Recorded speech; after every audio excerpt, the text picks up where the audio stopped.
টুকটুকে লাল বেনারসিতে বধূ বেশি শ্রেয়ার গলা টিপে ধরল ওর স্বামী। আচমকা এমন হবে অষ্টাদশী শ্রেয়া কোসমিন কালেও ভাবেনি। শ্বাস ফেলতে কষ্ট হচ্ছে ওর, বুকটা ব্যথায় চিনচিন করে উঠছে। ক্রমাগত কণ্ঠনালীতে বলিষ্ঠ হাতের চাপ বেড়েই চলেছে, গাঢ় হচ্ছে তা। দুই নেত্র কার্নিশ পেয়ে অবাধে গড়িয়ে যাচ্ছে জল। ঠেলতে ঠেলতে লোকটা দেওয়ালের সাথে সজোরে চেপে ধরল তার নরম দেহখানি। তৎক্ষণাৎ শ্রেয়ার দুই চক্ষু বুজে এলো, অশ্রুসিক্ত পল্লব ছুঁয়ে দেয় বদন। মনে হলো এই বুঝি জীবনের সমাপ্তি। অন্ধকারাচ্ছন্ন এক অধ্যায় চিরতরে পুড়ে ছাই হয়ে যাবে আগুনের লেলিহান শিখায়। বধূবেশে সারাটি দিন সেই ব্যক্তিকে নিজ চোখে না দেখেও হাজারো স্বপ্ন আশা বুনন করলো, সেই কিনা এখন ওর প্রাণ নেওয়ার জন্য ব্যাকুল হয়ে পড়ছে। কেন, কি কারণে? এখনো তো মানুষটার চেহারা অবধি দেখল না সে এক পলকের জন্যেও, অথচ লোকটা ওকে মারার কতটা নির্মম প্রচেষ্টাই না চালাচ্ছে। পুরো কক্ষ ফুলের সুবাসে মো মো করছে। এক ঘোর অমানিসা বন্দিত্ব মেনে নিয়ে স্বাচ্ছন্দ্যে অবস্থান করছে কক্ষের চার দেওয়ালের মধ্যেখানে। রুমের সব কটা খিড়কি বারান্দার দরজা সব বন্ধ। আলো যেন প্রবেশে বাধাপ্রাপ্ত হয়, তারই নিমিত্তে হয়তো সকল বন্দোবস্ত। বাহিরে ঝড় হচ্ছে। কিছু সময় পূর্বে মিটিমিটি মোমবাতি জ্বললেও এখন আর দীপ্ততা ছড়াচ্ছে না, সবগুলো নিভু নিভু।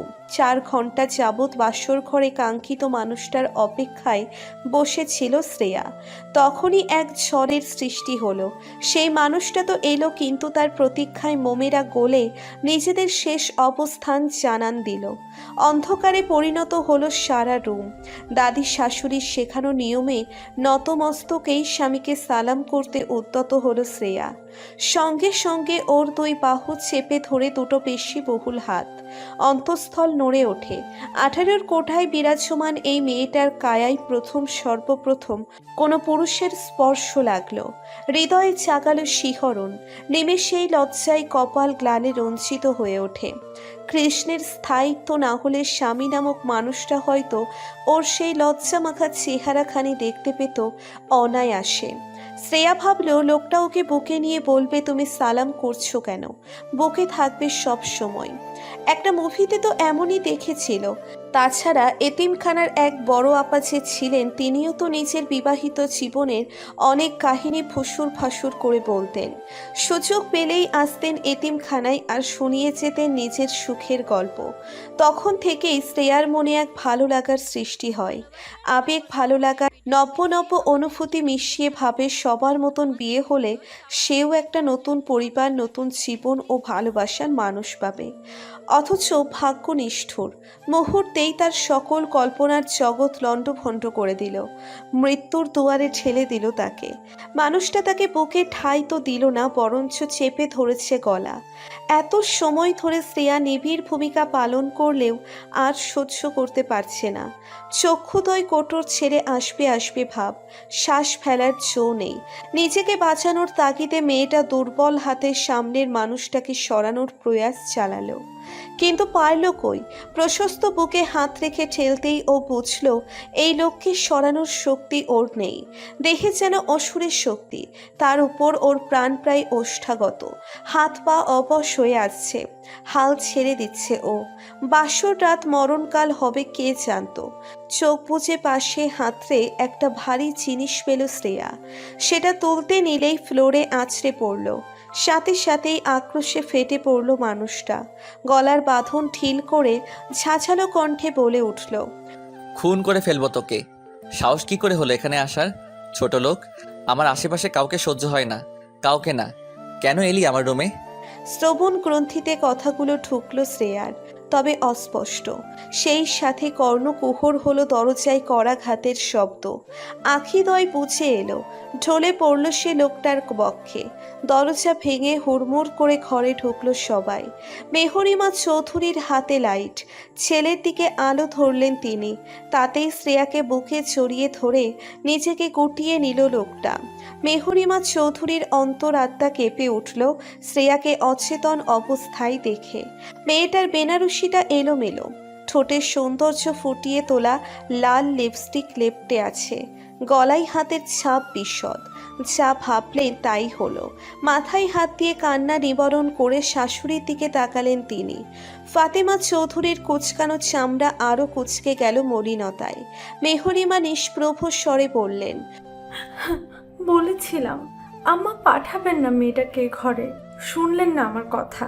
ওকে সত্যটুকু বলার সময়টাও আমায় দিলেন না। তার আগেই যে নিজেকে শেষ করতে পিছপা হয় না, সেই ছেলে ফুলসজ্জা বউ কেমন করে বুঝবে আম্মা?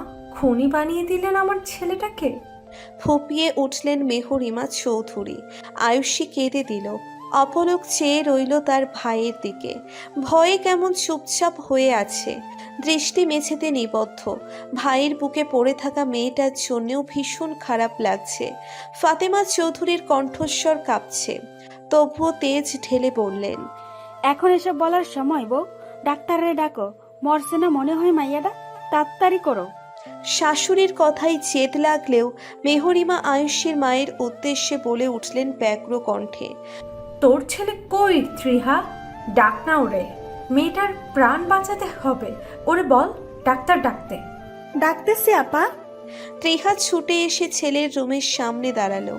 উচ্চস্বরে বলল, নতুন বইয়ের অবস্থা খারাপ, তাড়াতাড়ি চলো। বিছানায় আঁথো হয়ে শুয়ে চোখের উপর হাত রেখে শুয়েছিল ছেলেটা। মায়ের কথা কর্ণপাত হতেই তড়াক করে উঠে বসল। শিরদাঁড়া বেয়ে নেমে গেল শীতল স্রোত। মাকে আর কিছু বলার সুযোগ না দিয়ে উদ্ভ্রান্তের ন্যায় উন্মাদ হয়ে ছুটে গেল। সবাইকে পাশ কাটিয়ে শ্রেয়ার কাছে গেল। হাত বাড়িয়েও থেমে গেল সে।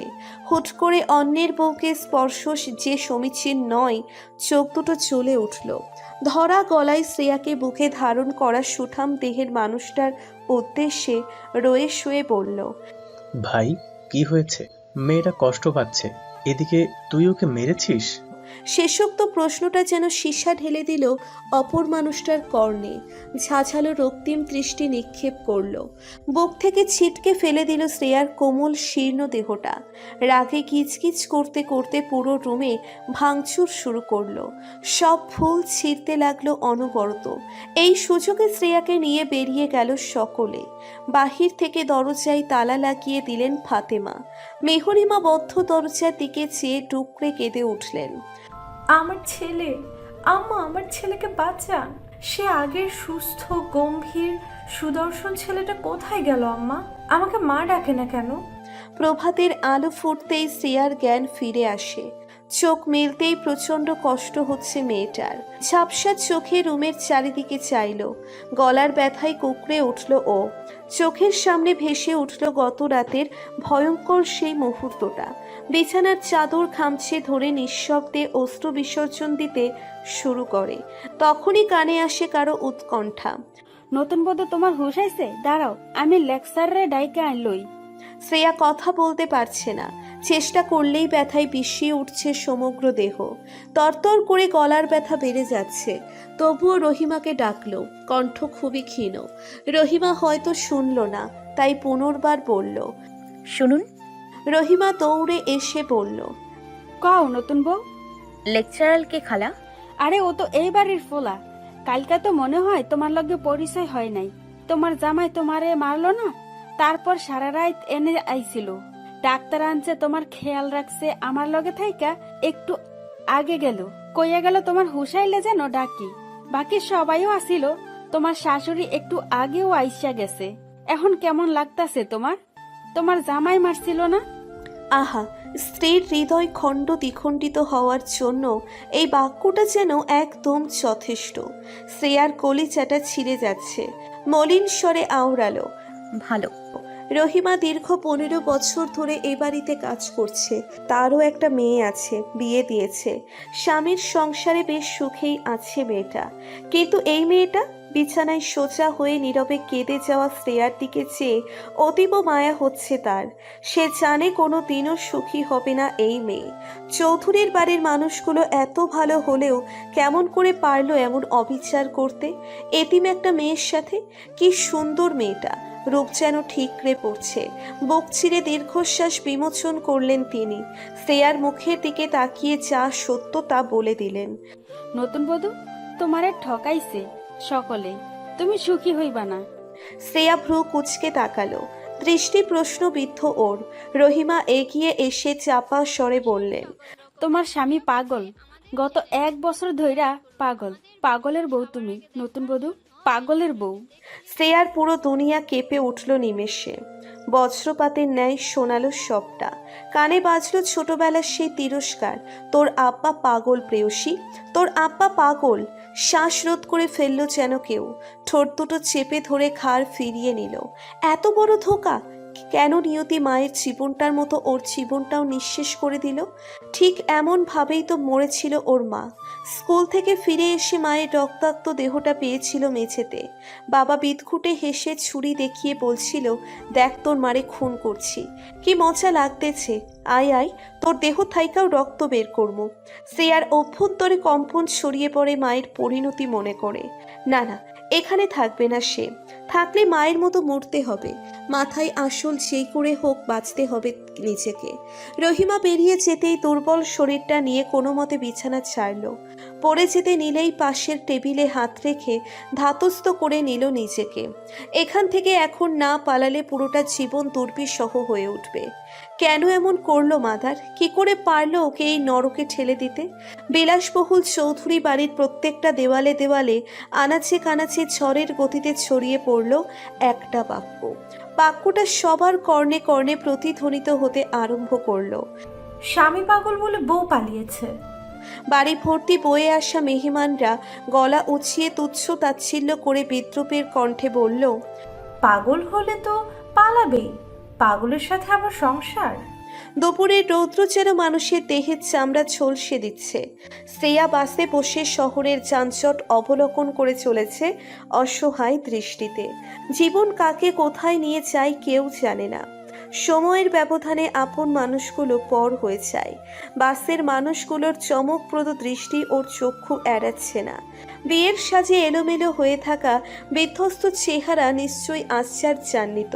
শ্রেয়া বিড়বিড় করলো, হৃদয় টানছে অচেনা সেই মানুষটার জন্য, কিন্তু মহান হতে পারবো না আমি। মুক্তি চাই, মুক্তি, সুন্দর জীবন চাই।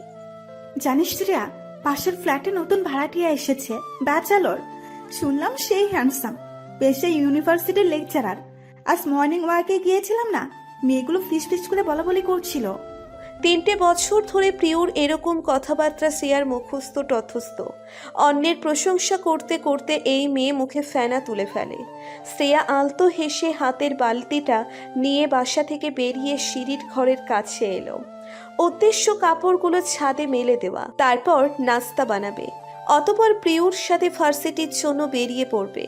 ছাদে এসে কোনো দিকে না চেয়ে তাড়াহুড়ো করে একটা মোচড়ানো কাপড় হাতে তুলে নেয়। কাপড়ে এখনো বেশ পানি রয়ে গেছে। দুহাতে চিপে কুচকানো কাপড়টা মেলে প্রচণ্ড জোরে ঝাড়া মারতেই সম্মুখ হতে ভেসে এলো রোষপূর্ণ গম্ভীর ধারালো কণ্ঠস্বর। স্টুপিড। মুহূর্তেই ভয়ে সেটে গেল শ্রেয়া। বিব্রত হলেও বটে। কাপড়টা মুখের সামনে থেকে সরিয়ে পিটপিট করে কপাল কুঁচকে চাইতেই চোখে বিধে এক সুদর্শন পুরুষ। ছেলেটা রক্তিম মুখ নিয়ে তুখোর তীক্ষ্ণ চাহনি নিক্ষেপ করে রেখেছে ওর দিকে, দৃষ্টি নির্নিমেষ। এটা কি করলেন আপনি? চোখে দেখেননি?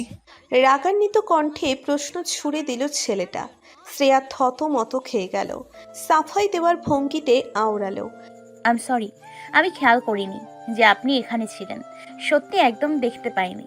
ভেতরে ভেতরে ভীষণ অনুতপ্ত শ্রেয়া। কোন বেখিয়ালেছে কোন দিকে না চেয়ে অমন করে কাপড় মেলতে গেল, চার তরুণ পানি ছিটকে গিয়ে পড়ল লোকটার চোখে মুখে। এতে নিঃসন্দেহে যে কেউ ক্রুদ্ধ হবে। লোকটাও হলো। শ্রেয়া আবারও নিচু স্বরে মিনমিন করে বলল, আমি সত্যিই দেখতে পাইনি। দেখবেন কি করে? চোখ আছে? দিন দুপুরে কানা। এক তো অন্যায় করেছে, আবার অভিনয় করছে বেঁচে যাওয়ার জন্য। স্বার্থপর একটা। দাঁতে দাঁত চেপে কথাগুলো বলে উঠল লোকটা। শ্রেয়ার মেজাজ তুঙ্গে উঠে গেল। স্বার্থপর? সে কখন স্বার্থপর হলো? এত বড় মিথ্যে অপবাদ! অপরাধ করেছে বলে নত হলো, অথচ লোকটা কিনা ওকে স্বার্থপর বলল। কিছু করার শব্দ শোনাতে চাই মন, তবুও নিজেকে সামলে যথেষ্ট নম্র গলায় বলল, দেখুন, আমি অভিনয় করছি না, সত্যি বলতে আমি অনুতপ্ত। আপনি কথাটা বেশি ঘোরাচ্ছেন। সামান্য পানিই তো পড়েছে, মহাভারত অশুদ্ধ হয়ে যায়নি। এত রিয়েক্ট করার কিছুই নেই। শেষের বাক্যগুলো নিচু স্বরে বলতে গেলেও ভিতরে ভিতরে জন্মানো রাগের কারণে কিছুটা উঁচু হয়ে গেল। চোয়াল শক্ত হয়ে এলো ছেলেটার। বেয়াদব মেয়ে, এখনই কমপ্লেন করব আমি অ্যাপার্টমেন্টের মালিকের কাছে। এত ভদ্র একটা লোক আপনার মতন বেয়াদব অভদ্র মেয়েকে বাসা কেমন করে ভাড়া দিল? বড়দের সঙ্গে কি করে ব্যবহার করতে হয় সেই শিক্ষাটুকু হয়তো আপনার মাঝে বিদ্যমান নেই। আমি বেয়াদব? আপনার মধ্যে শিক্ষার অভাব মনে হচ্ছে আমার, তাই তো ঝগড়া লেগে গেলেন। কি আমি ঝগড়া করছি? মুখে মুখে তর্ক? হাত মুঠো করে ফেলল ছেলেটা। তার শ্রেয়ার দৃষ্টি এড়ালো না। ভয়ে শুষ্ক ঢোক গেলে সে মেরে দেবে না তো আবার? ভয়ের দৃষ্টি নিক্ষেপ করতেই ছেলেটা ওকে সম্পূর্ণ অগ্রাহ্য করে দ্রুত বেগে প্রস্থান করলো। দুই অধর আপনা আপনি কিঞ্চিত ফাঁকা হয়ে গেল ওর। নিশ্চুপে লোকটা কি অপমান করে গেল ওকে। হুট করেই শ্রেয়ার মস্তিষ্কে উদয় হলো এই গম্ভীর মুখ ছেলেটা কে। গত 3 বছর ধরে এখানে থাকছে, কই কখনো তো দেখেনি আগে। আচ্ছা, প্রিয় যে বলল ক্ষীণ সময় পূর্বে নতুন ভাড়াটিয়া এসেছে, ইনিই কি? ইউনিভার্সিটির একজন লেকচারার এত বদমেজাজি উগ্র হতে পারে? মনে মনে গালি দেওয়ার স্পৃহা জাগলেও তা দমিয়ে ফেলল শ্রেয়া। সবগুলো কাপড় মেলে তড়িঘড়ি করে নিচে নেমে এলো। অচেনা লোকটার সঙ্গে তর্কে তর্কে অনেক সময় পেরিয়ে গেছে। এখন আবার নাস্তা বানাতে হবে, নয়তো না খেয়ে যেতে হবে ভার্সিটিতে। দরজা পেঁচিয়ে দিয়েছিল যাওয়ার সময়। নরম হাতে ঠেলে ভেতরে ঢুকলো।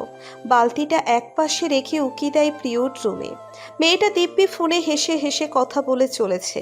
দুগালে লালের আস্তরণ স্পষ্ট লেপ্টে আছে এবং ঈষৎ গাঢ়। শ্রেয়সীর বুকটা ধক করে উঠল। প্রেমের কি এত শক্তি! নিমেষেই মনটা ভালো করে দেয়, গালে লজ্জা মাখিয়ে দেয়। প্রিয়র এই সুখী সুখী চেহারাটা দেখলে হৃদয়ে অনাবিল প্রশান্তির ঢেউ খেলে যায়। সঙ্গে সঙ্গে কোথাও শূন্যতায় কুঁকড়ে ওঠে হৃৎপিণ্ড। ঠিক 3টে বছর আগে এমন করেই তো কারোর জন্য নিজেকে লজ্জায় রাঙানোর স্বপ্ন দেখেছিল। কত শত আশায় বেঁধেছিল নিজেকে। সুস্থ মস্তিষ্কের একজন জীবন সঙ্গী চাইল, কিন্তু নিয়তি বিনিময়ে তছনছ করে দিল সব আশা, ভেঙে দিল ভালোবাসা পাওয়ার স্বপ্ন। শ্রেয়া একবার ভাবল প্রিয়কে ডাকবে না, কিন্তু পর মুহূর্তেই প্রাচীরে সজ্জিত ঘড়ির কাঁটায় দৃষ্টি পড়তেই চক্ষু চরক গাছ। হাতে আর মাত্র আধা ঘন্টার সময় আছে। কখন কি করবে? ভার্সিটি পৌঁছতেই সময় লেগে যাবে 15 মিনিট। উপায় না পেয়ে ডেকে উঠল রিনশিনে স্বরে। প্রিয়? প্রিয় কানে মোবাইল ধরে রেখেই হাতের ইশারায় প্রশ্ন করল। জবাবে অস্থির কণ্ঠে বলে উঠল শ্রেয়া, আর মাত্র 29 মিনিট সময় আছে। কলটা কি এখন রাখা যাবে? তোর লেকচারার সাহেব কি আজ ভার্সিটি যাবেন না? শ্রেয়ার কথাই টনক নড়ল প্রিয়র। উত্তেজিত স্বরে বলে উঠল, আচ্ছা রাখছি, তুমিও ক্লাসে যাও, আমারও যেতে হবে। শোনো। মোলায়েম স্বরে ডাকলো ফোনের অপর প্রান্তের ব্যক্তিটা। প্রিয় সম্মতি দিয়ে শুধালো, বলো। নিজের খেয়াল রেখো, সাথে মানুষ চারো। এখনো? বলতে গিয়ে শ্রেয়ার উপস্থিতিতে বাক্যটা অসমাপ্ত থেকে গেল। শব্দ আটকে গেল কণ্ঠনালীতে। শ্রেয়ার দিকে চেয়ে আমতা আমতা করে বলল, আমি আসছি, তুই যা। মৃদু হাসল শ্রেয়া। রুম ছেড়ে কিচেনে আসলো। কম সময়ে যা বানানো যায় তাই বানাবে, কোনো রকমে পেট ভরলেই হলো। হাতে নুডলস প্যাকেট নিয়ে অন্য হাতে একটি পেঁয়াজ তুলে নেয়। চপিং বোর্ডে রেখে মগ্ন হয়ে পড়ে কাটতে।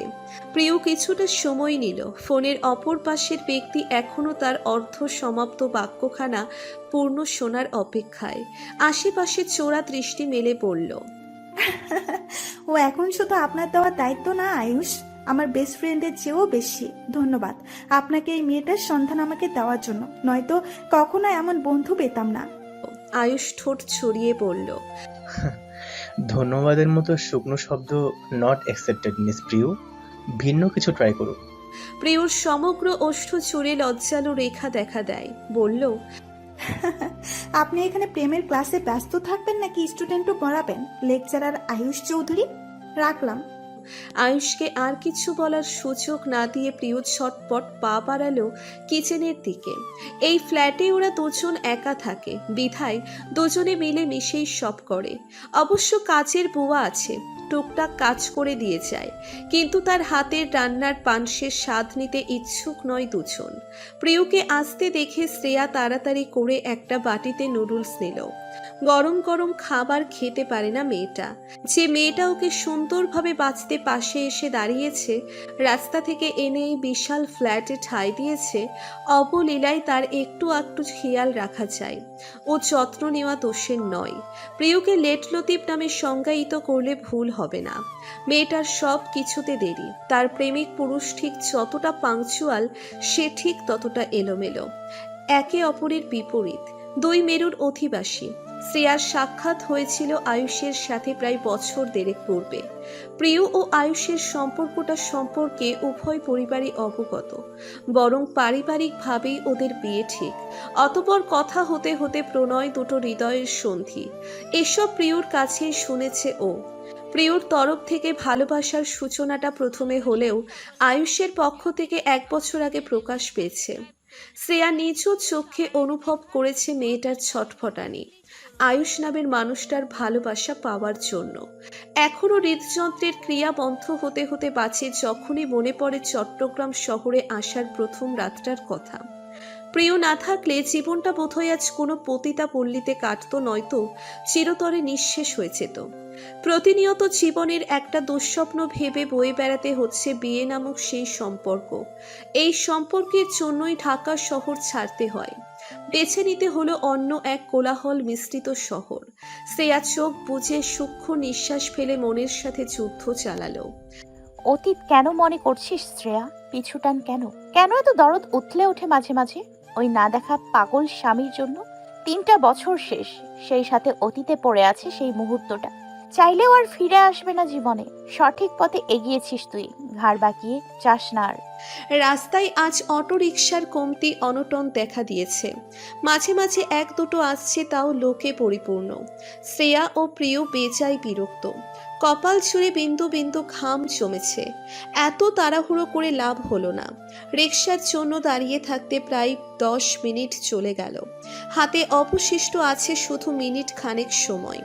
প্রিয় আর স্থির থাকতে পারল না। একটু সরে আবারও কয়েক কদম এগিয়ে গেল রিকশা খোঁজার জন্য। শ্রেয়া ভ্রুযুগল কুঁচকে তাকালো। সোজা হয়ে দাঁড়িয়ে থাকলেও দূর হতে রিকশা আসলে চোখে পড়বে। কিছু দূর হেঁটে গিয়ে শরীর বাঁকা করে এক দৃষ্টিতে চেয়ে থাকলেও রিকশা এদিক দিয়েই যাবে। এত কষ্ট করে ওকে দিয়ে দেখার মানে হয়? প্রিয়র বোকামিতে ভীষণ হাসি পাচ্ছে ওর, তবুও তা চেপে বলল, চল হেঁটে যাই। প্রিয় হাল ছেড়ে সায় দিয়ে প্রতি উত্তর করল, চল। দুজনে কয়েক পা ফেলে সম্মুখে এগিয়ে যেতেই পেছন থেকে রিকশার টিং টিং আওয়াজে পরবর্তী কদম থমকে গেল মুহূর্তে। শ্রেয়া বাড়ানো পাটা পিছিয়ে এনে ঘাড় ফিরিয়ে চাইল। এক আধা বয়স্ক চাচা লাল লাল দাঁত দেখিয়ে মনের সুখে প্যাডেল ঘুরিয়ে এদিকেই আসছে। তৎক্ষণাৎ প্রিয় ব্যস্ত হাতে রিকশা থামানোর জন্য ইশারা করল। থেমে গেল রিকশা। চাচা হাসি মুখে বলে উঠলেন, আমারা যাইবেন? ওইটা পড়েন। প্রিয় রিকশায় উঠে 2 অথর প্রশস্ত করে প্রশ্ন করল। মামা মনে হয় অনেক খুশি। নিমেষেই রিকশাওয়ালা চাচা ঘাড় ঘুরিয়ে চাইলেন। পুনর্বার সামনে দৃষ্টি নিক্ষেপ করে ধরা গলায় বললেন, মনের দুঃখে হাসি পায় আম্মা। শ্রেয়া প্রিয় থতমত খেয়ে যায় তাৎক্ষণিক। একটা মানুষের জীবনে ঠিক কতটা কষ্ট থাকলে এমনটা বলা যায়? শ্রেয়া ক্লান্ত নিঃশ্বাস ছেড়ে জিজ্ঞেস করে, কি হয়েছে চাচা? কি হয় নাই আম্মা, মায়াটার লাইগা শরীরটা পড়ে বিয়া দিলাম 1 বছর হইল। জামাইটা পাগল আসিল, গরিব মানুষ, বিয়া দিয়া লাগছি। কালকে শুনি জামাইরে পাওয়া যায় না। পাগলের কি ঠিক ঠিকানা আছে? চইলা গেছে কই জানি। শ্রেয়ার অন্তঃকরণে দূর হতে একটা তীর এসে বিধে আকস্মিক। শিরা উপশিরায় কাঁপুনি ছুটে যায়। দেহটা অচল হয়ে পড়ে যেতে নেয় রিকশা থেকে। সঙ্গে সঙ্গে প্রিয় সামলে নেয়। ভয়ার্থ বিচলিত স্বরে বলতে থাকে, কি হলো শ্রেয়া, শরীর খারাপ লাগছে তোর? শ্রেয়া জবাব দিতে বরাবরই ব্যর্থ হলো। অভ্যন্তরে চলা যুদ্ধ বাহ্যিকভাবে প্রকাশ করতে চাইছে না সে। আজও তো প্রিয়কে বলা হয়নি 3 বছর আগের সেই সত্য। বলতে চায় না ও, চায় না ওই ধোঁকা মনে রাখতে। না চাইলেও মনের কোণে যেন কেউ ঘাপটি মেরে বসে আছে অদৃশ্য হয়ে। প্রতিনিয়ত চিৎকার করে জানায় সেই অচেনা কেউ, তুমি কারো অর্ধাঙ্গিনী শ্রেয়া, সেই সাথে স্বার্থপর একটা মেয়ে তুমি। শরীরটা ঝাড়া দিয়ে উঠল তার। প্রিয় ফিরে যেতে চাইলে তাতে ঘোর আপত্তি জানায়। ক্লাসের প্রায় অর্ধেক সময় অতিক্রম হয়ে গিয়েছে। শ্রেয়া ও প্রিয় দৌড়ে এলো। কোনো মতেই আজ ক্লাস মিস করা যাবে না। গত কয়েকদিন ধরে মিস হচ্ছে। সামনে পরীক্ষা। রিটেকের ঝামেলা পোহাতে সম্মতি নেই দুজনের মধ্যে কারোরই। তাই দুজনেই ক্লাসের সামনে এসে উপস্থিত হলো।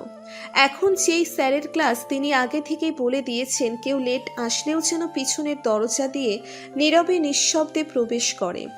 অনুমতি ও নির্দেশনা থাকায় শ্রেয়া ও প্রিয় ঢুকতে গেল, তখনই হুড়মুড় করে শ্রবণ গ্রন্থিতে পৌঁছল ক্রুদ্ধ ঝাঁঝালো কাটকাট কণ্ঠস্বর। Stop there, don't try to get inside. কারো রোষপূর্ণ কণ্ঠে দুজনে ভয় পেল না, দেহ কাঁপল না। আপাতত দুজনের মুখশ্রীতে কিঞ্চিত বিস্ময়, এটা ভেবে তাদের বড় স্যারের কণ্ঠে এত তেজ এলো কেমন করে, এত ধারালো। তড়িৎ গতিতে সামনে তাকালো শ্রেয়া। সেই সাথে চেহারায় দৃশ্যমান হয় আকাশচুম্বী অবাকতা। এ যেন অবিশ্বাস্য। সকালে যার সঙ্গে কোমর বেঁধে ঝগড়া করলো সেই কিনা ওদের লেকচারার। কেমনে, কি করে সম্ভব? শ্রেয়ার মাথা ঘুরছে। দুজনে বাহিরে দাঁড়িয়ে থাকুন ক্লাস শেষ হওয়া অবধি। শক্ত গলায় আদেশ প্রদান করে লোকটা আবারও অন্যান্য স্টুডেন্টদের সাথে কথা বলতে লাগলেন। প্রিয় ও শ্রেয়া দাঁড়িয়ে রইল। স্থির থাকলো ক্লাসের সমাপ্তি টানা পর্যন্ত। কিন্তু প্রিয় যেন ফুরফুরে মেজাজে আছে। তন্মধ্যে ক্লাস থেকে বেরিয়ে নতুন লেকচারার ওদের দিকে এগিয়ে আসে। কণ্ঠে গম্ভীরতা এঁটে বলল, নাম? প্রিয় তরতর করে ব্যগ্র কণ্ঠে প্রত্যুত্তর করল, ও শ্রেয়সী, আমি প্রিয়।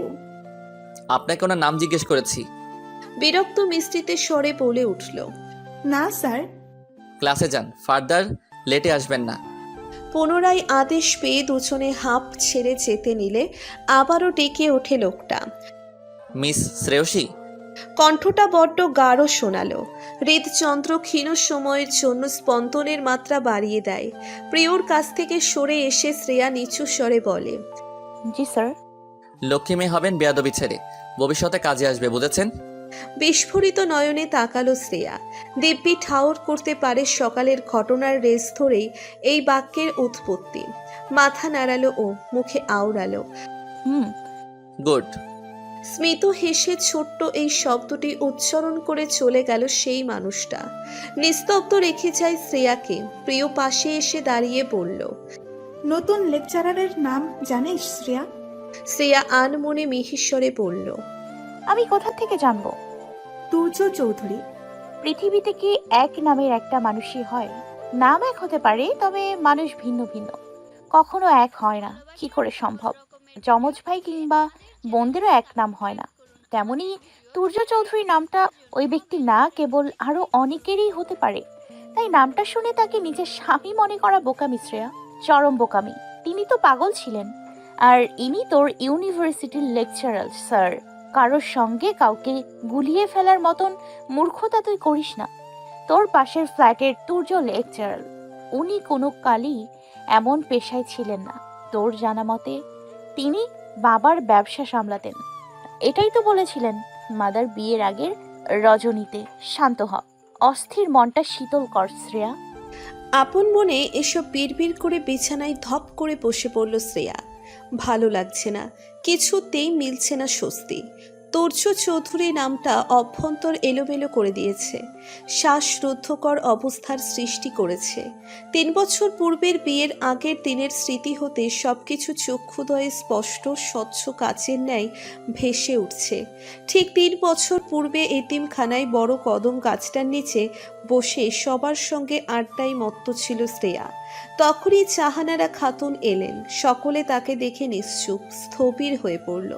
এতিমখানার সবাই ওনাকে ভয় পায় তা না, সম্মান করে খুব, ভালোবেসে মাদার বলে সম্বোধন করে তাকে। মাদার সকলের মাঝ থেকে শ্রেয়াকে ডেকে নিয়ে আসলেন একান্তে। সবার উৎসুক চাহনি তখন শ্রেয়াতেই নিবদ্ধ।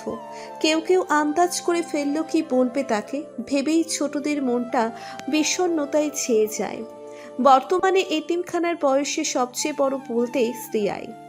শ্রেয়া ও মাদার কিছু দূর যেতেই সবার মধ্যে আলোচনা শুরু হয়ে যায় উক্ত বিষয়ে। হাঁটার এক পর্যায়ে মাদার থামলেন এতিমখানার পিছন খনন করা বড় পুকুর গাছের কাছটায়। এত সময় কণ্ঠটা ভরাট শোনালেও মোলায়েম করলেন এই মুহূর্তে। তুই তো জানিস এখানকার নিয়ম অনুযায়ী 18 বছর হলে সাবলীল হলে নিজের রাস্তা নিজে মাপতে হয়। শ্রেয়ার মনটা কেঁদে উঠল, গলা ধরে এলো, কণ্ঠে কম্পনের ছাপ। জানি মাদার, আমি কি আর এখানে থাকতে পারবো না? চলে যেতে হবে। প্রকট অসহায়ত্ব মেয়েটার কণ্ঠে। মাদার অতি সূক্ষ্ম নিঃশ্বাস ছেড়ে পড়লেন, যেতে হবে তোর। কোথায় যাবি? এতিমখানাটা আমার মালিকানায় হলে আমি তোকে সত্যি রেখে দিতাম, তবে তোর কর্মসংস্থানের একটা সুযোগ করে দিব। শ্রেয়া মাথা দুলিয়ে পড়ল। সমস্যা নেই মাদার, এত বড় পৃথিবীতে নিশ্চিত কোথাও না কোথাও ঠাঁই হবে আমার। যেমন করে বাবা মার মৃত্যুর পর এইখানেই জায়গা পেয়েছিলাম। জাহানারা খাতুন কিঞ্চিত পরিমাণ ভাবলেন, ইতস্তত করে বলে উঠলেন, তোর জন্য একটা প্রস্তাব এসেছে শ্রেয়শ্রী। কেমন প্রস্তাব মাদার? শ্রেয়ার চমকিত স্বর। এই এতিমখানার মালিক চৌধুরী পরিবারের, এটা জানিস তো? হ্যাঁ। কদিন আগে ফাতেমা চৌধুরী এলেন না? বয়স্ক মহিলাটা? সেদিন থেকে বেশ চোখে লাগে ওনার। পরের দিন ফোন দিয়ে জানান উনি তোকে চৌধুরী বাড়ির পুত্রবধূ রূপে নিয়ে যেতে চান, ওনার নাতির বউ হিসেবে। তুই কি বলিস? এটা তোর জীবনের ব্যাপার, তাই তোর মর্জি প্রাধান্য পাবে। শ্রেয়া তৎক্ষণাৎ কিছু বলতে সক্ষম হলো না। মেরুদণ্ড বেয়ে শীতল স্রোত নেমে গেল। চৌধুরী বাড়ির সম্পর্কে ব্যাপক শুনেছে এই এতিমখানায়। রোজই চর্চা হয় তাদের। স্বনামধন্য পরিবার। এই পরিবারের বউ হয়ে যাওয়া, তাও একটা পরিবারহীন এতিম মেয়ের জন্য খুবই অদ্ভুত, আশ্চর্যজনক। শ্রেয়া শঙ্কিত নয়নে চাইল মাদারের দিকে। মাদার ওর নজর যেন পড়ে নিলেন। তুই ভাবছিস ছেলেকে দেখিসনি? এত বড় বাড়িতে বিয়ে কিভাবে? কি ছেলেটাকে আমি দেখেছি প্রায় 2 বছর আগে। ফাতেমা চৌধুরীর সাথেই এসেছিলেন এখানে। খুবই ভালো। এখন সিদ্ধান্ত তোর উপর। শ্রেয়া সময় দিল না, অনতি বিলম্বে লাজুক স্বরে জানালো, আমার জন্য যেটা ভালো হবে সেটাই করবেন মাদার, আমি রাজি। কেউ যদি জিজ্ঞেস করতো এতিমদের জীবনে কিসের অভাব, তাহলে শ্রেয়া নির্দ্বিধায় বলতো, ভালোবাসার অভাব। একটা পরিবার কারো ভালোবাসা পাওয়ার জন্য বছরের পর বছর ব্যাকুল শ্রেয়া। মাদারের এই প্রস্তাব যেন ওর খা খা করা হৃদয়স্থলে হিমের স্পর্শ মাখিয়ে দিল। স্বপ্ন দেখতে আরম্ভ করে শ্রেয়া, ভালোবাসা পাওয়ার স্বপ্ন, কারো অন্তরের অধিবাসী হবার শত কল্পনা জল্পনার সূচনা করে বসে। চৌধুরী বাড়ি থেকে ফাতেমা ও ত্রিহাত চৌধুরী এসে পরদিনই আংটি পরিয়ে যায়। বলে চাই আগামীকাল গোধূলি শেষে বিয়ে হবে। সেই বিভাবরী নির্ঘুম কাটে শ্রেয়ার। ভাবতে থাকে সারা জীবনের জন্য যেই মানুষটার পক্ষে বসবাস করবে সে ঠিক কেমন হবে। লজ্জায় মুখ ফুটে কাউকে বলতে অবধি পারেনি। মানুষটাকে এক পলক দেখার ইচ্ছে প্রকাশ করতে গেলেই বুকে ত্রিম ত্রিম শব্দ হতো, রন্ধ্রে রন্ধ্রে শিহরণ বয়ে যেত, মাথাটা ঝিমঝিম করে উঠত। মাত্র 2 দিনে প্রেম হয়? অনুরাগ জাগে হৃদয়ে, হয়তো। নয়তো কেন শ্রেয়া অচেনা অদেখা অজানা মানুষটাকে স্বামী ভেবে মন দিয়ে বসল? শুধু 2 দিন। এই 2 দিনে শ্রেয়ার হৃদয়ের রাস্তায় হাজারো লক্ষ লক্ষ কোটি কোটি অনুভূতিরা চলাচলে ব্যস্ত। সমস্ত অনুভূতি মিলে মানুষপটে বারংবার লিখছিল তুর্য নামটা। হ্যাঁ, শ্রেয়া মাদারের মুখে শুনেছে ওর হবু স্বামীর নাম তুর্য চৌধুরী। ব্যাস, এখানেই জানাশোনার সীমারেখা টেনেছিল। আর জিজ্ঞেস করেনি কিছুই। লজ্জায় যে অতীব আড়ষ্ট ছিল মেয়েটা। কথা মতো পরের দিন মাগরিবের নামাজের পর মুহূর্তে বিয়ের আয়োজন শুরু হয়। বিশেষ কিছু নয়, এতিমখানার মানুষজনদের জন্য বিভিন্ন পদের খাবারের ও সিধে সাধাভাবে বিয়ে। চৌধুরী পরিবারের সব মানুষ আসেনি। বিয়ের দিন ফাতেমা চৌধুরী, আয়ুষী ও ত্রিহা চৌধুরী এসেছিলেন। সাথে এসেছিলেন সেই কাঙ্ক্ষিত মানুষটা, কিন্তু শ্রেয়া তাকে দেখেনি। কেউ কেউ বলল কবুল বলেই নাকি তুর্য চলে গিয়েছে। বউ রেখে কবুল বলে চলে গেল, না দেখলো বউয়ের চেহারা, আর না এলো নিচের সম্মুখে। এসব ভেবে প্রচণ্ড খটকা জাগে শ্রেয়ার মনে। অভিলাষ হয় মাদারকে জিজ্ঞেস করার, কিন্তু পরক্ষণেই ভাবে চৌধুরী বাড়িতে তো দেখা হবে তার স্বামীর সঙ্গে। মিনিট খানেকের মধ্যেই আবারও সহস্র আশা বনে। ক্রমাগত কলিং বেলের আওয়াজ কর্ণে পৌঁছতেই পুরনো স্মৃতিচারণ হতে ঝাঁকি খেয়ে বেরিয়ে এলো শ্রেয়া। এই সময় কলিং বেল কে বাজাচ্ছে? বুয়া না তো? প্রিয় গোসলে গিয়েছে। তাই শ্রেয়া দরজা খোলার জন্য উঠে এলো। ধীর গতিতে হেঁটে এসে দরজা মেলতেই চোখ ছানা বড়া ওর। কোটর ছেড়ে বেরিয়ে আসবার উপক্রম। অপর পাশের মানুষটারও একই রকম দশা। দুজনেই অবাকতার সমুদ্রে ডুবুডুবু। অপর পাশের মানুষটার এর চেয়েও বেশি কিছু অনুভূত হলো কিনা তাতে সন্দিহান শ্রেয়া। তবে ওর বক্ষ স্পন্দন ক্রিয়া প্রায় বন্ধ হবার জোগাড়। পুনরায় ওই তুর্যের কথা মাথা চারা দিয়ে উঠল। তুর্য এতক্ষণ চমকপ্রদ দৃষ্টিতে চেয়ে থাকলেও এখন দৃষ্টি স্বাভাবিক করল। উজ্জ্বল ফর্সা চেহারায় চটি খেলে গেল তার। ঠোঁটের কোণে সুপ্ত হাসি নিয়ে বলল, তুমি আর আমি দেখি একই ঘাটের মাঝি। শ্রেয়ার মুখ হাঁ হয়ে গেল। সোজা প্রশ্ন ওর। মানে? তুর্য হাত দিয়ে নিচের ফ্ল্যাটটা দেখিয়ে বলে। এই যে পাশাপাশি থাকি দুজনে। শ্রেয়ার কপালে ভাঁজ পড়ল। আগ্রহহীন দৃষ্টি নিক্ষেপ করে বলে উঠল, আপনি এখানে কেন স্যার? তুর্য ক্লান্ত নিঃশ্বাস ছাড়ল। অতঃপর লঘুস্বরে বলল, আদা হবে? একটু হলেই চলবে। আমি কি আদা ব্যাপারী? শ্রেয়ার উল্টো প্রশ্ন। মনে মনে ভীষণ রাগ আছে ওর তুর্যের প্রতি। কতটা নির্মম নির্দয় এই লোক। পুরোটা ক্লাস বাহিরে দাঁড় করিয়ে রাখলো আজ। লজ্জায় ওর মাথা কাটা যাচ্ছিল। সেই জেদটাই ব্যক্ত করে ক্ষান্ত হলো এখন। তুর্যের চোখ লাল হয়ে এলো রাগের দাপটে। কত বড় বেয়াদব মেয়ে, স্যারের সাথে এমন ব্যবহার! তাছাড়া প্রতিবেশী কিছু চাইলে এমন করে কেউ? ক্রোধান্বিত চাহনি নিক্ষেপ করে দৈবাত বলে উঠল, না, তুমি আদা ব্যাপারী হতে যাবে কেন? তুমি বেয়াদবের ওস্তাদ, বেয়াদব মেয়ে। কথাটা বলে হনহন করে নিজের ফ্ল্যাটে চলে গেল তুর্য। শ্রেয়া ভয়ার্থ চোখে নিষ্পলক চেয়ে রইল। এত ঝাঁজ! এখন মনে হচ্ছে ভুল করে ফেললো ও। এমন করা ঠিক হয়নি। দৌড়ে গিয়ে কিচেন রুম থেকে কয়েকটা আদা নিয়ে এলো। সময়ের কি পরিহাস! এতক্ষণ তুর্য ছিল ওর দুয়ারে, এখনো সম্মানিত লেকচারার সাহেবের দরজার অভিমুখে দাঁড়িয়ে। একবার কলিং বেল চাপলো, খুলল না। দ্বিতীয়বার চাপতে নিলে দরজাটা মেলে গেল। তুর্য গলায় তোয়ালে পেঁচিয়ে দাঁড়িয়ে আছে। নির্বিকার অভিব্যক্তি তার, যেন শ্রেয়াকে দেখে চমকায়নি। দুর্বোধ্য হেসে বলে, আদা দিতে এসেছেন আদা ব্যাপারী? আসুন ভিতরে আসুন। শ্রেয়া ভরকালো, স্তব্ধ হয়ে গেল। সতর্ক দৃষ্টি মেলে ভেতরে উকি দিয়ে চাইল। না, যাবে না। এই লোক কেমন করে পৌঁছলো ও আদা দিতে এসেছে? তোমার হাতে আদা দেখে বুঝেছি।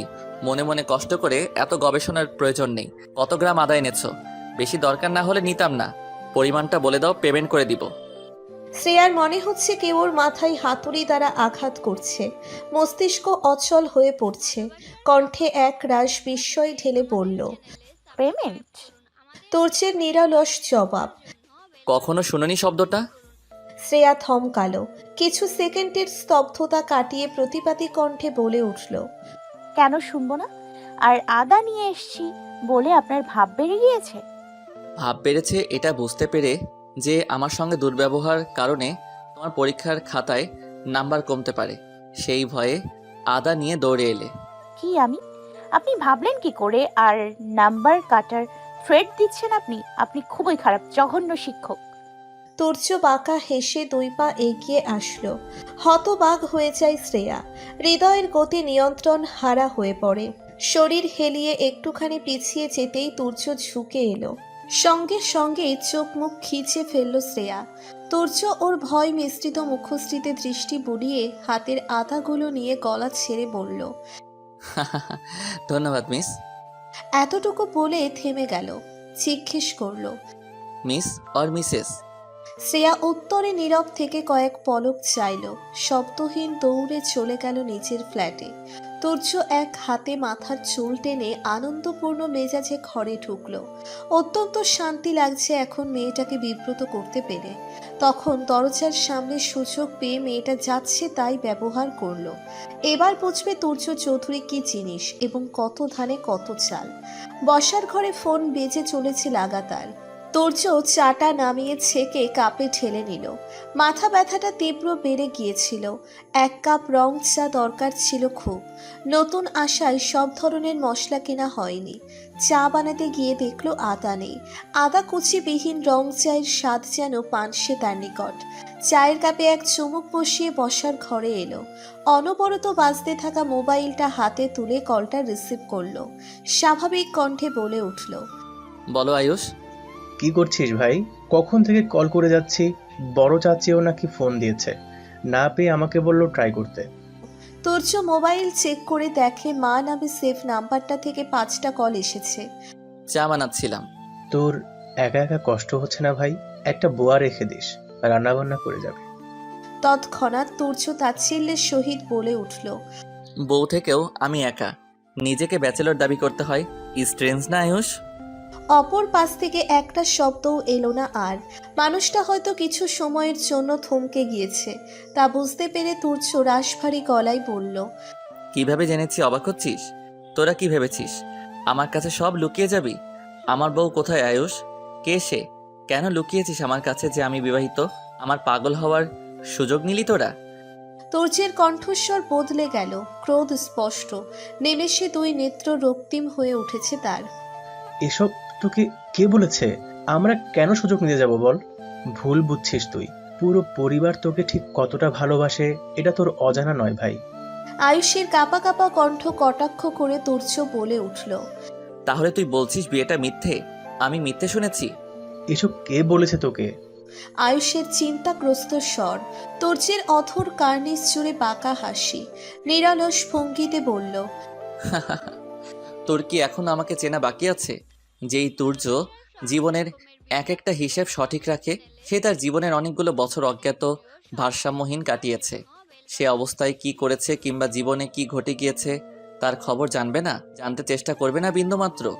মস্তিষ্ক হতে কয়েকটা বছরের স্মৃতি মুছে গিয়েছে, কিন্তু আমার স্বভাব চরিত্র পাল্টে যায়নি। কোনো খবর জানা আমার কাছে খুব বড় কিছু না। তবে সবাই লুকিয়ে রেখে বেশ ভালো অভিনয় করেছিস। সবার অভিব্যক্তি এমন যেন আমার জীবনে কিছুই পরিবর্তন হয়নি। ধোকায় রাখলি আমাকে। সত্য কোনোদিন গোপন থাকে না আয়ুষ। কেন আনলি তোরা আমার জীবনে আরো একটা স্বার্থপর? আয়ুষ সূক্ষ্ম ব্যথা অনুভব করল। ক্ষীণ স্বরে আওড়ালো, সবাই অহমিকা নয় ভাই। সময় মানুষের জীবনের মোড় পাল্টে দেয়, পরিস্থিতি পদক্ষেপ ফেলতে বাধ্য করে। কখনো কখনো 7 রংধনুর রঙের মতন জীবন রঙিন করতে চাইলেও সেই সাদামাটা শুভ্র থেকে যায়। সবই সময়ের খেল। নয়তো একটাবার ভেবে দেখ, যেই অহমিকা একদিন তোর হৃদয় ক্ষত বিক্ষত করেছিল, সেই মেয়েই আজ তোর ক্ষতে মলম লাগিয়েছে, সুস্থ করে তুলেছে তোকে। সবাইকে স্বার্থপর ভাবিস না, এক পাল্লায়ও মাপিস না। স্বামী পাগল বলেই তো মেয়েটা পালিয়ে গিয়েছিল, তাই না? হয়তো কারণটা ভিন্ন। তুর্য ম্লান হাসল। চায়ের কাপটা রেখে সোফায় গা এলিয়ে বলল, ভিন্ন নয়। মেয়েটা বড়লোক বাড়ির ছেলে শুনে বিয়েতে রাজি হয়েছিল। যেই না জানলো স্বামী পাগল, পালিয়ে চলে গেল। সুন্দর হাজব্যান্ড চাইছিল। পাগলের সাথে স্যাক্রিফাইস করে সংসার করার মতন মেয়ে আদৌ আছে? পৃথিবীর সবাই নিজের স্বার্থ বোঝে। এই ধর মা আমাকে এত চোখে হারায়, কিন্তু কেন? এইখানে আমার মায়েরও স্বার্থ নিহিত, ভালোবাসার স্বার্থ। তেমনি অহমিকা ও ওই মেয়েটাও নিজের স্বার্থ বোঝাচ্ছে। মেয়েটা পাগলের সঙ্গে থেকে ধুকে ধুকে মরতে চায়নি। আর অহমিকার ফিরে আসা, ও শুধু মানসিক রোগীর ডাক্তার হিসেবে আমার চিকিৎসা করেছে। এখন আমার প্রতি কনসার্ন এসব কেবল আমাকে পাওয়ার জন্য। ভালোবাসিনি কখনো আমাকে। বাসলে ছেড়ে যাওয়াটা কঠিন হতো, অন্যমুখ হতে তার বিবেকে বাধ্য। এখন যখন নদীতে তরি ডুবেছে, আমার সান্নিধ্যে পাওয়ার জন্য ছটফট করছে। আমি ওর করুণা নেইনি। আমার জানা মতে আমার ট্রিটমেন্টের জন্য ফুল পেমেন্ট করা হয়েছে। অ্যান্ড ফার্দার ওই মেয়ের নাম নিবি না। এতটুকু বলেই তুর্য চুপ হয়ে গেল। সুঠাম দেহখানি সোজা করে সামনের দিকে অল্প ঝুঁকে বসল। ফকফকা সাদা মেঝেতে দৃষ্টি নিবদ্ধ করে গম্ভীর স্বরে বলে উঠল, এখন আমি জাস্ট আমার বউকে চাই, সংসার করব না। যে মেয়ে নিজ স্বার্থে পালিয়ে গিয়েছিল তার সাথে আমার সংসার হবে না। মনে মনে ঘৃণা জন্মেছে তার প্রতি। ভালোবাসায় কনভার্ট হওয়ার নো চান্স। শুধু চিনে রাখতে চাই, দেখতে চাই। আই ওয়ান্ট টু সি হার। তুই ওকে দেখেছিস না? চিনিস নিশ্চয়ই। আয়ুষ কি বলবে ভেবে পাচ্ছে না। কল্পনায়ও আসেনি তুর্য এত জলদি বিয়ের কথাটা জেনে যাবে। আয়ুষ লুকিয়েছে তার কারণ আছে। তাছাড়া মেহরিমা চৌধুরী বাড়ির সবাইকে বলে দিয়েছে বিয়ের কথাটা যেন চিরতরে মন মস্তিষ্ক থেকে মুছে ফেলে সবাই। বিয়ে নামক বিষয়টা কখনো তুর্যের কান অবধি না পৌঁছে তাতে কড়া আদেশ জারি করেছেন। তাহলে কেমন করে জানলো, কে বলল? তুর্য সুস্থ মস্তিষ্কে থাকলে শ্রেয়সীর মতো মেয়েকে কখনো বিয়ে করতো না। মেহরিমা চৌধুরীও চায়নি শ্রেয়সীকে পুত্রবধূ করে আনতে। শুধুমাত্র ফাতেমা চৌধুরীর চাপে পড়ে এমনটা হয়েছে। এখন স্বয়ং ফাতেমা চৌধুরীও শ্রেয়ার নামটা পর্যন্ত শুনতে চায় না। যেখানে মেয়েটাকে সকলে ঘৃণা করে, কি লাভ তাকে অতীতের কাঠকড়ায় টেনে এনে আবারও কষ্ট দিতে? আয়ুষ চায় না শ্রেয়সী কষ্ট পাক। বিয়েটাতে ঘোর অমত ছিল ওর। কোনো এক সময় এই মেয়েই কেড়েছিল তার রাতের ঘুম। তৎপরে কিছুদিন ভেবে চিনতে সেই ভালো লাগার অনুভূতি মাটি চাপা দিয়ে দেয়। শ্রেয়ার সুখী জীবন চাই, সে জল ভরা চক্ষু অবলোকন করতে চায় না কোনো কলে। আবার ভাইয়ের সুন্দর জীবনও তার প্রত্যাশা। এক কঠিন সিদ্ধান্ত নিয়েছে সে। এতে হয়তো কারো কারো চক্ষুশীল হবেও, তবুও যে সিদ্ধান্ত নিয়েছে তাতেই অনড় অটল থাকবে। তুর্যকে আর অপেক্ষা করালো না, ক্রমাগত অস্থির কণ্ঠে বলে উঠল, আমি জানি না ভাই, ওই মেয়ের ব্যাপারে কিছু জানি না। এক দেখায় কে কাকে মনে রাখে। আমার মেমোরাইজিং এত ভালো নয় যে একবার দেখি তোর বউয়ের চেহারা সারা জীবন চোখের পাতায় ভাসমান থাকবে। ভার্সিটি থেকে এসেছি, খুবই টায়ার্ড, রাখছি। এক প্রকার কথা কাটিয়ে ফোন রেখে দিল আয়ুষ। তুর্য মোবাইলের স্ক্রিনে চেয়ে থাকলো কিছুক্ষণ, কয়েক সেকেন্ড। কল লিস্টে ঢুকে একটা নাম্বারে ডায়াল করলো। রিসিভ হতেই সোজা সাপটা প্রশ্ন তার, মাদার ইনফরমেশন দিয়েছেন? দিতে বাধ্য স্যার, আপনাদের এতিমখানা। তবে তুর্যের মুখভঙ্গির পরিবর্তন ঘটল। কপালে বলি রেখার ভাঁজ স্পষ্টত। বিরক্ত প্রকাশ করে বলল, তবে মেয়েটার ব্যাপারে যা তথ্য সংরক্ষণ করে রাখা ছিল সব আপনার মা মানে মেহরিমা ম্যাম নষ্ট করে ফেলেছেন। হোয়াট? মা কেন এমন করলো? জাহানারা খাতুন মানে মাদার নেই? উনি সব জানবেন। মাদার গত হয়েছেন, বছর ফুরিয়ে এসেছে স্যার। তবে মেয়েটার একটা ছবি পেয়েছি। ছবিটা ছোটবেলার, বয়স 8-9 হবে তখনকার। এছাড়া আর কাউকে কিছু জিজ্ঞেস করিনি।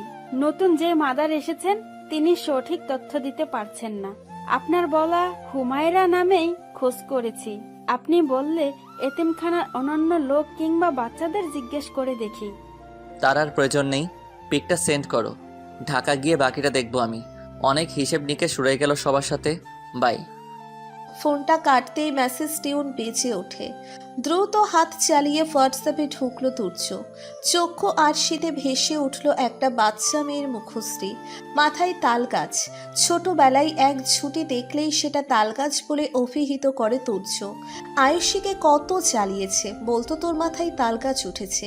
মেয়েটা তখন কেঁদে কেঁদে সব ভাসিয়ে দিতে উদ্যত হতো। তুর্যের বুকে এসে জড়িয়ে ধরে বলতো, ভাই এসব বলো না, আমার দুঃখ লাগে। বোনকে আজ বড্ড দেখতে ইচ্ছে করছে তুর্যের। বড় হয়ে আয়ুষী একদম নিশ্চুপ স্বভাবের হয়ে গিয়েছে, প্রয়োজন ব্যতীত কথাই বলে না। তুর্য ছবিটা বড় করে চোখগুলো খুঁটিয়ে খুঁটিয়ে দেখলো, মনের পাতায় আঁকলো। ভীষণ চেনা চেনা লাগছে ওর। আরেকটু গভীর চোখে চাইতেই মুগ্ধতা ফুটে উঠল নেত্রদয়ে। মস্তিষ্কের বিরোধিতা করে মনকে জিতিয়ে দিল কিঞ্চিত সময়ের জন্য। আনমনে বলে উঠল, আমার পিচ্চি বউ, অনেক কাঠখড় পোড়াতে হবে দেখছি আপনাকে এক পলক দেখার নিমিত্তে। পাগল বলে ছেড়ে চলে গেলেন, একটু থেকে সঙ্গ দেওয়ায় নিষেধাজ্ঞা ছিল বুঝি? অ্যাপার্টমেন্টের ছাদে হইচই, তীব্র প্রকটভাবে গানের শব্দ কর্ণকুহুরে হন হন করে ঢুকছে। শ্রেয়া কতক্ষণ কপালে হাত রেখে বসে রইল। গত দুদিন ধরে তার জীবনটা আবার এলোমেলো, অবিন্যস্ত। কিছুই ভালো হচ্ছে না। ওই তুর্য লেকচারার আসার পর মনে হচ্ছে তিক্ততা বিষাদ শব্দগুলো কেবল ওর জন্য প্রযোজ্য। আজও লোকটা ওকে ক্লাসে অপমান করেছে, মুখের উপর ঝামটা মেরে দিয়েছে একদম। একটা বিক্রিয়া লিখতেই তো ভুল করেছিল, সে কি তিক্ত বান মেরেছে? পুরো ক্লাসের সামনে নিজের চিরাচরিত গম্ভীর স্বরে বলল, বিক্রিয়া গুলে খাবেন, নয়তো কেমিস্ট্রি নিয়ে পড়া ছেড়ে দিন। একটু একটু ভুল হতেই পারে, এই লোককে সহ্যই করতে পারে না যেন। শ্রেয়া দেখ, তোর জন্য লাল শাড়ি এনেছি। ঝটপট রেডি হবুন, নয়তো রিয়া আবার এসে ডেকে যাবে। তুই কি চাস বেচারি নিজের হলুদ ফেলে তোকে ডাকতে আসুক? শ্রেয়া অসহায় দৃষ্টিতে তাকালো। প্রিয়র হাতে লাল শাড়ি দেখে ভেতর জ্বলে উঠল। শাড়ি 3 বছর আগে যে শাড়ি পরেছিল সেটাই ছিল শেষ পরা। বধূ বেশি টকটকে লাল শাড়িতেই তো প্রতীক্ষায় ছিল মানুষটার। শ্বাস ফেলতে কষ্ট হচ্ছে শ্রেয়ার। ধরা কণ্ঠে শুধালো, আমি যাব না প্রিয়, তুই যা। সন্দিহান দৃষ্টিতে চেয়ে রইল প্রিয়। জহুরির ন্যায় পরক করে বলল, কি হয়েছে শ্রেয়া? এত বছর ধরে এখানে আছি, রিয়ার সাথে কত আড্ডা দিয়েছি, এখন যদি না যাই ওর খারাপ লাগবে। একটা বার দেখাতে আয়, আর অবশ্যই শাড়ি পরে সবাই সুন্দর করে সেজে গুজে যাবে, তুইও যাবি, ব্যাস। আপত্তি করলো না আর শ্রেয়া। শাড়ি হাতে নিয়ে ওয়াশরুমে চলে গেল। বুকে জড়িয়ে টুকরে কেঁদে উঠল মেয়েটা। নিমেষে ফর্সা মুখে লালের আভা ছড়িয়ে পড়ে। বাধাহীন ঝরতে থাকে অশ্রু কণারা। কি হতো সেদিন মেহরিমা চৌধুরী ওকে ফিরিয়ে নিলে? ভুল কি মানুষের হয় না? ও তো চেয়েছিল ফিরে যেতে, নিজের অনুভূতিদের ঠুনকো হতে দিতে চায়নি। বিধ্বস্ত চেহারায় দাঁড়িয়েছিল পুনর্বার চৌধুরী বাড়ির বিশাল গেটের সামনে, কিন্তু ফিরিয়ে দিল ওকে সেই বাড়ির কর্ত্রী।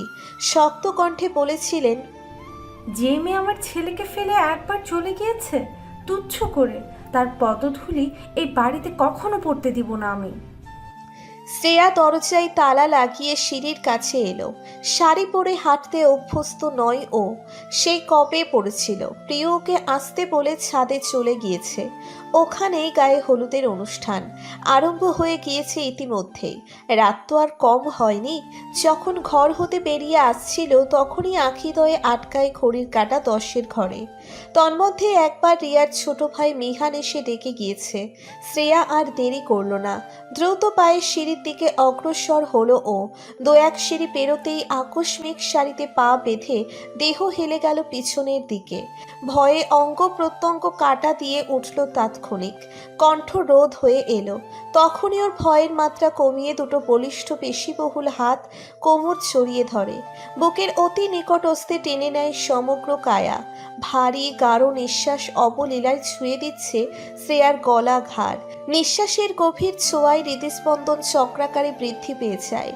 কেঁপে কেঁপে ওঠে অজ্ঞাত ব্যক্তির স্পর্শে সমস্ত দেহ মন। জাগতিক চিন্তা দুশ্চিন্তা ভুলে গিয়ে শ্রেয়া পড়ে থাকে উন্মুক্ত কোমরে বন্দি দুহাতের মালিকের প্রশস্ত শক্তপোক্ত বক্ষে। ভেতর বাহির উভয় দিক হতেই এই মুহূর্তে প্রচণ্ড ভীত সে। নিমেষেই ওর সকল ভয় কল্পনা বিলুপ্ত করে দিয়ে ওকে টেনে হিঁচড়ে বাস্তবে নিয়ে এলো বুকে ঠাঁই দেওয়া লোকটার বিরক্তিকর কণ্ঠস্বর। শ্রবণ গ্রন্থির অত্যন্ত নিকটে মুখ এনে মানুষটা বলে উঠল, এত তর্ক করতে পারো অথচ শাড়ি পরে হাঁটতে পারো না? মাগুরার একটা প্রবাদ আছে, হয় দেখে চোপা নয় দেখে খোপা।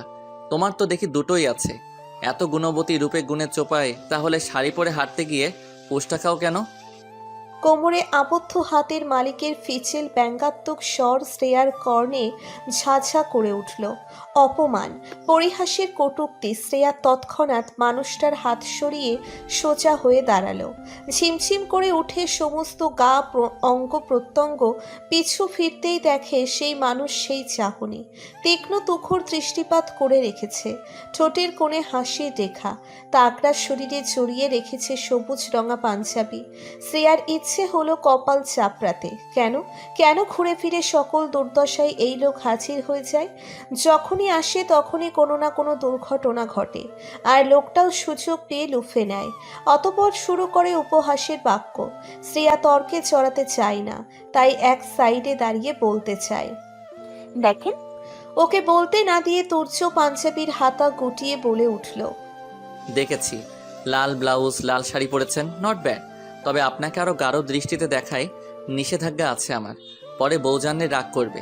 নেক্সট টাইম সাবধানে থাকবেন, নয়তো কোমর ভেঙে বিছানায় পড়ে থাকার প্রস্তুতিটা অগ্রিম নিয়ে রাখবেন। বউ? শ্রেয়া আহম্মক বনে গেল। প্রবল আগ্রহ ধরে রেখে জিজ্ঞেস করল, আপনার বউ আছে? তুর্য সবে সিঁড়িতে এক পা দিয়েছিল, পাশ ফিরে না চেয়েও প্রত্যুত্তর করে, মনের বউ? মনে মনে আমার একটা বউ আছে। কি অদ্ভুত কথাবার্তা। শ্রেয়ার মনে হচ্ছে এই সুদর্শন পুরুষ আস্ত বড় একটা পাগল। একে তো নিজে চেঁচে সাহায্য করে, আবার উল্টোপাল্টা কথা বলে, মেজাজ দেখায়। রকচটা স্বভাবের এমন পাগল খুব কম দেখেছে শ্রেয়া। কিন্তু স্পর্শ, শ্রেয়ার পুরো শরীরে শিহরণ জাগিয়ে তুলেছে মানুষটার ছোঁয়া। ঘৃণাও হচ্ছে অন্য কারো হওয়া সত্ত্বেও কেন পরপুরুষের স্পর্শ গায়ে মাখবে। অনাকাঙ্ক্ষিত বলেই মেনে নিল। তুর্য চলে যেতে নিলে ডেকে উঠল আবারও। উদ্দেশ্য তুর্যের দৃষ্টিতে নিজেকে সঠিক প্রমাণ করা। স্যার, তুর্য এবার চরম বিরক্ত হলো। ঘুরে দাঁড়িয়ে প্রশ্নবিদ্ধ চোখে চাইল শ্রেয়সীর পানে। তখনও শ্রেয়া দেওয়ালের একপাশে সেটে দাঁড়িয়ে আছে স্থির। তুর্য ভ্রুক্ষেপহীন হয়ে দৃষ্টি সরিয়ে নিয়ে যেতে গিয়েও সরালো না। পুনরায় মেয়েটার দিকে তাকালো। গাঢ় দৃষ্টি একরাশ বিস্ময়। বলল, কি বলবে? ধন্যবাদ লাগবে না, বারবার ডেকে বিরক্ত করবেন একদম। কথাটা তীরের মতন গিয়ে বিঁধল শ্রেয়ার বক্ষস্থলে, অন্তরে। ওকে বিরক্ত করছিল? কারো কটু কথা ধমক সহ্য হয় না ওর। রাগে জেদে প্রতিবাদ করে বলল, ধন্যবাদ দিতাম, তার আগে এটাও বলতাম আমি ইচ্ছে করে শাড়িতে পা বেছে পড়িনি। শাড়ি আমি সামলাতে পারি। 8 বছর বয়সে নিজের জীবন সামলে নিতে জেনেছি। শাড়ি আর কি, শুধু অভ্যস্ত নই বলে একটু আধটু বিপাকে পড়তে হয়। তাছাড়া বিপদ বলে কয়ে আসে না। তাড়াহুড়োয় পড়ে যেতে নিয়েছিলাম। শুধু শুধু সকল সত্যতা যাচাইবিহীন কাউকে তিরস্কার করবেন না। কথাগুলো বলে এক মুহূর্ত স্থির রইল না শ্রেয়া। গলা প্রচণ্ড কাঁপছিল। তুর্য নির্নিমেষ চেয়ে থাকলো ওর যাওয়ার দিকে। স্পষ্ট দেখেছে সে মেয়েটার অশ্রুসিক্ত আখিদ্বয়, পল্লব ছুঁয়ে যাওয়া এক ফোঁটা নোনতা জল। তুর্য এত মাথা ঘামালো না। পাঞ্জাবির পকেট হতে মোবাইল বের করে গ্যালারিতে প্রবেশ করে। সেই ছোট্ট মেয়েটার পিক সামনে এনে ভ্রু উঁচিয়ে বলল, আপনিও কি এভাবে কাঁদেন? মেয়েটার কান্নারও তো মুখটা বেশ মোহনীয় ছিল। খারাপ মনে কিংবা মুগ্ধ হয়ে বলিনি। নর্মালি মানুষ যেটাকে চোখের দেখায় সুন্দর বলে সেইভাবেই দেখলাম। যদি তুমি এমন করে কাঁদো, বিশ্বাস করো চেয়ে চেয়ে আমার চোখ ঝলসে যাবে, তবুও এর অন্ত হবে না। ভালোবাসি না তোমাকে, স্বার্থপর মেয়ে। তবে আমার একটা বউ আছে শুনেই হৃদয়ে টান অনুভব করি। কেন এলে একটুখানি সময়ের জন্য আমার অন্ধকারাচ্ছন্ন জীবনে? খুবই ধারালো অস্ত্র তুমি মেয়ে, অদৃশ্য থেকেও আঘাত করতে খুবই দক্ষ। ছাদে মানুষের সমাগম, গানের উচ্চ আওয়াজ। একপাশে বিশাল বড় করে স্টেজ করা হয়েছে। এই বিল্ডিংয়ের ছাদটা বেশ বড় সড়ো। আজ যার গায়ে হলুদ সে হলো বিল্ডিংয়ের মালিকের একমাত্র মেয়ে। ছেলেও আছে 2জন, তবে মেয়ে একজনই। শ্রেয়া তেমন কাউকে চেনে না, সব বাড়িওয়ালার আত্মীয় স্বজন। প্রিয়কে খুঁজতে বারংবার চারপাশে চাইতেই চোখে পড়ে মেয়েটা একপাশে দাঁড়িয়ে মোবাইলে কথা বলছে, হয়তো আয়ুষের সাথে। মানুষের ভিড়ে আর চেনা কাউকে না পেয়ে একপাশে গুটিসুটি মেরে দাঁড়িয়ে রইল শ্রেয়া। স্টেজের দিকে চক্ষু চোরা নিক্ষেপ করতেই দেখল রিয়া লজ্জামাখা চেহারা নিয়ে বসে আছে হলুদের সাজে। কয়েকটা মেয়ে ওকে ঘিরে ধরে বসে আছে। ফিসফিস করে কি যেন বলছে আর লজ্জায় জড়সড় হয়ে পড়ছে ও। শ্রেয়ার বুকটা কেঁপে উঠল সঙ্গে সঙ্গে। ঠাউর করে ফেলল রিয়ার মনের অবস্থা, ভাবনা, চিন্তা। ঠিক একদিন ও এমন পরিস্থিতিতে ছিল। মনে ছিল শত শত স্বপ্ন, অনুভূতি। নিমেষেই শ্রেয়ার ফর্সা মুখে বিষাদের ছায়া নেমে আসে। ওষ্ঠধয় নড়ে উঠল ক্ষীণ। আমার অনুভূতিদের আগলে রাখার মানুষটার দেখা মিললেও মিলল না। তুর্য সামনে দিয়েই যাচ্ছিল। শ্রেয়ার বিষাদ মিশ্রিত আক্ষেপের স্বর উচ্চ আওয়াজেও তার কর্ণগোচর হতে বাধাপ্রাপ্ত হয়নি। থামল সে। শ্রেয়া নত মস্তকে দাঁড়িয়ে। তুর্যের মনে হচ্ছে মেয়েটার অনেক কষ্ট, কিন্তু কিসের? দিব্যি ভালোই তো ঘুরছে ফিরছে পড়ছে, ছাত্রী হিসেবেও মন্দ নয়। তাহলে মেয়েটা হুটহাট এমন নিশ্চুপ হয়ে যায় কেন?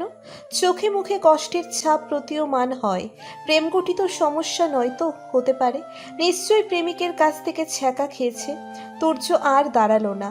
অন্য কাউকে মায়া দেখিয়ে লাভ নেই। এখন ওর মূল লক্ষ্য বউ খুঁজে বের করা। সেই মেয়ের মুখশ্রীটা কিছু সময় একবারের জন্য হলেও চোখের পাতায় চিরতরে বন্দি করা। শ্রেয়া তপ্ত একটা নিঃশ্বাস ফেলে চোখ তুলে তাকালো। প্রিয় ও রিয়ার আম্মু হাসি মুখে ওর দিকেই এগিয়ে আসছে। প্রকৃতি যেহেতু স্বাভাবিক ও অনুকূলে, তাহলে সে কেন নিজের মুখ কৃষ্ণ আধারে ঢেকে রাখবে?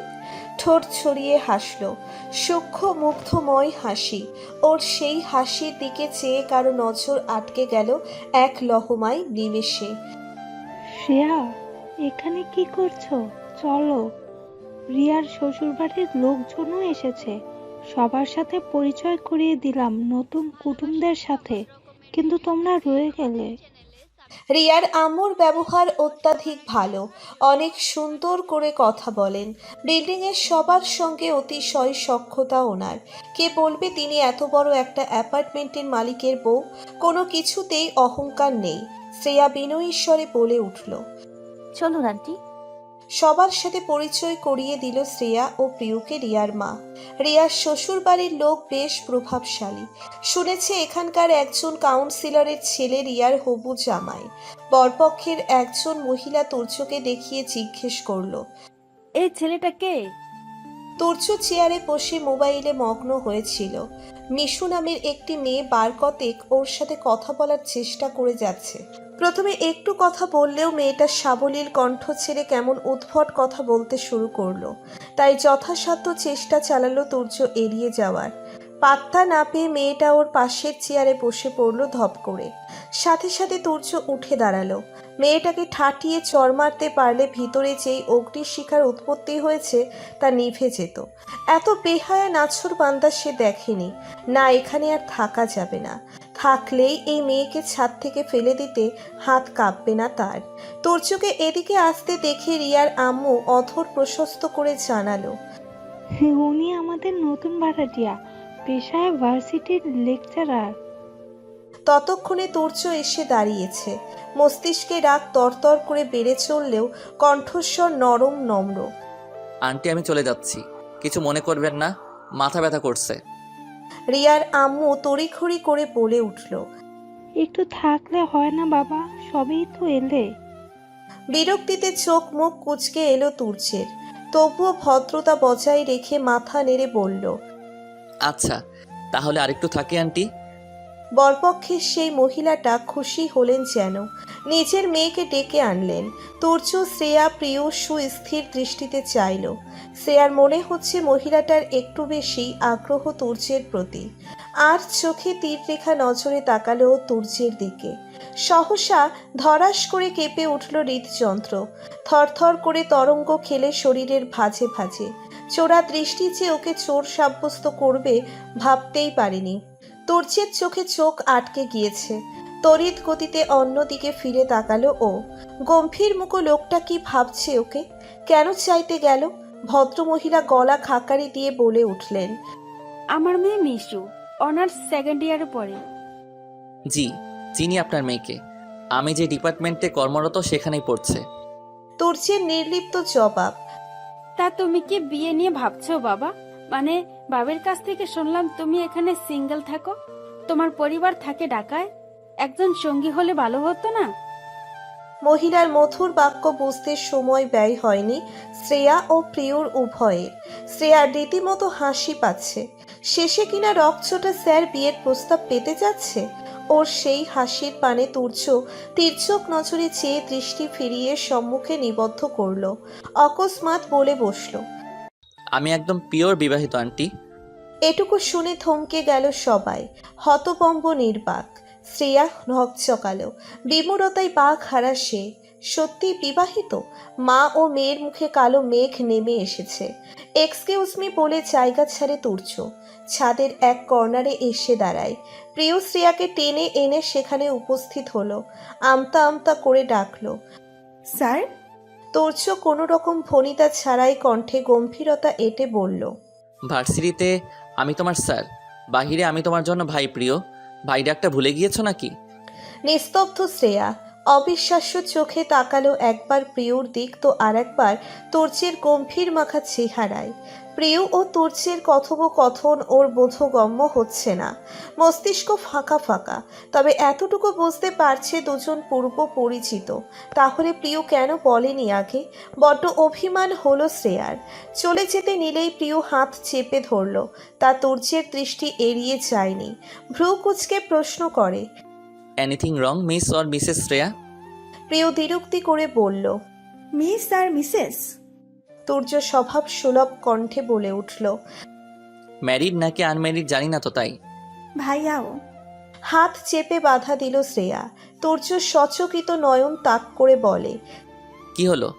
শ্রেয়া ভড়কে গেল, উত্তরে বলল। কিছু না স্যার। তুমি প্রিয়র সাথে থাকো? মাথা নাড়ালো শ্রেয়া। অর্থাৎ হ্যাঁ। তুর্যের এই মুহূর্তে সম্মুখে দাঁড়ানো লাল টুকটুকে শাড়ি পরিধান করা মেয়েটার সম্পর্কে জানার ব্যাপক আগ্রহ জন্মাচ্ছে। প্রিয়র কাছ থেকে জেনেছে শ্রেয়া আর ও বেস্ট ফ্রেন্ড। প্রথমে তুর্য জানতো না ওদের পাশের ফ্ল্যাটে শ্রেয়া থাকে, শুধু জানতো প্রিয় থাকে। তাই সেদিন প্রিয়র বাসায় শ্রেয়াকে দেখে চমকে গিয়েছিল। তুর্য নিজেদের নীরবতা কাটিয়ে প্রশ্ন করে। তোমার বাড়ি কোথায় শ্রেয়া? এত সময় অবধি সোজা হয়ে দাঁড়িয়ে থাকলেও এহেন প্রশ্নে শ্রেয়ার মাথা নত হয়ে গেল। যখনই কেউ এই প্রশ্নটা করে মনে হয় মরে গেলে কাউকে বলতে হবে না জীবনের চরম সত্যটা। তবুও সত্য তো সত্যই। শ্রেয়া চায় না নিজের পরিচয় লুকাতে। নিজেকে ধাতস্থ করে শক্ত কণ্ঠে বলে উঠল। আমার বাড়ি নেই স্যার, আমি এতিম। পা ভেঙে আসতে শুরু করলো বুঝি। শাড়ি আঁকড়ে ধরে ছুটে চলে গেল শ্রেয়া। দাঁড়ানোর মতো শক্তি হয়তো অবশিষ্ট রইল না মেয়েটার মন দেহে। প্রিয় চলে গেল ওর পিছু পিছু। তুর্য খানিকটা ব্যথিত হলো মেয়েটার বেদনা মিশ্রিত স্বরে। তবে খুবই ক্ষীণ সময়ের জন্য, তার স্থায়িত্ব থাকেনি বেশিক্ষণ।